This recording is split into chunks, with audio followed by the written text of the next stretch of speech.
Hey kids, Mr. Glenn here. Hope you're well.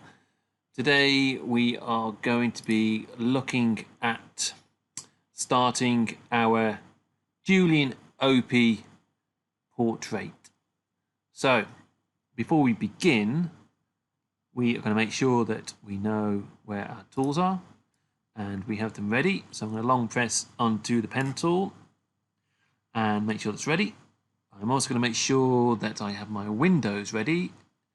In the introduction, remember, I moved all of these around. So I'm actually going to pull my layers out so I can have my layers ready.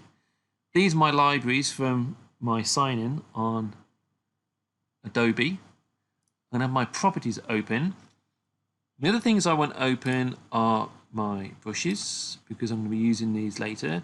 Because what I want is, you sometimes have the basic pen here, and you can see that, just if you look closely, you can see that the edge is really square, and that isn't really very nice. So inside here we can go into these libraries later. We'll show you as we use it, and we can go and grab an artistic scroll pen. How fancy pants. So what we're going to do is make sure we've got that. Our layers is very important, and of course our properties is very important too.